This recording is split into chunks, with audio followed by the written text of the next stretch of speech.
మన దొండకాయ వేపుడు ఎలాగో చూద్దాం. ఫస్ట్ ఒక స్టవ్ మీద బనాలు పెట్టుకొని అందులో కొంచెం 2 టేబుల్ స్పూన్ల ఆయిల్ పోసి ఎండుమిరపకాయలు వేయాలి. ఎండుమిర్చి కొంచెం అలాగా ఉల్లిపాయలు వేసుకోవాలి. ఇందులోనే కొంచెం వేగనివ్వాలి. కొన్ని వెల్లుల్లి, ఒక 2-3 పచ్చిమిర్చి, కొంచెం జీలకర్ర, ఇవన్నీ మామూలుగా ఫ్రై చేసుకోవాలి. బాగా డీప్ ఫ్రై అవసరం లేదు. మామూలుగా కొంచెం ఉల్లిగడ్డలు కలర్ మారేంత వరకు ఫ్రై చేసుకుంటే సరిపోతుంది. ఇలా కొంచెం ఫ్రై చేసుకున్నాక ఇవన్నిటిని ఒక మిక్సీ జార్లో తీసుకోవాలి.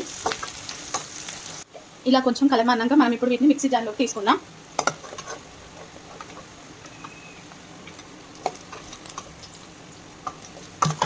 ఇలా మిక్సీ జార్లో తీసుకొని దీన్ని కొంచెం ఫ్యాన్ గాలికి చల్లారనిద్దాం.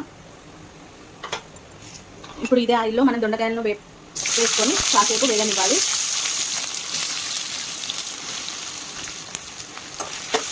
దొండకాయలు కలర్ మారేంత వరకు వేగనిద్దాం.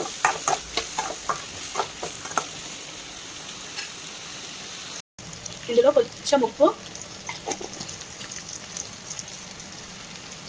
నానబెట్టుకున్న చింతపండు వేసి మిక్సీ పట్టండి.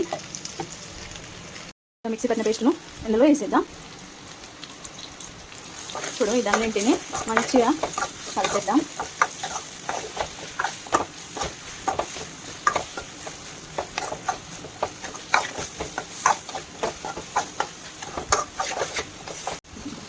కొంచెం కరివేపాకు, కొంచెం ఉప్పు వేసుకోవాలి. కొంచెం కొత్తిమీర వేసి కలుపుకోవడమే.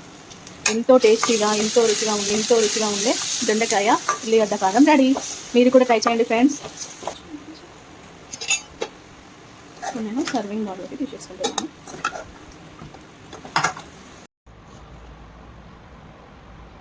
ఇలా మిగిలిపోయిన దొండకాయను కూడా, ముక్కుడును కూడా వేస్ట్ చేయకుండా ఇందులో అన్నం వేసుకొని కలుపుకొని తింటే చాలా టేస్టీగా ఉంటుంది ఫ్రెండ్స్. దీన్ని కూడా వేస్ట్ చేయకుండా తినేద్దాం.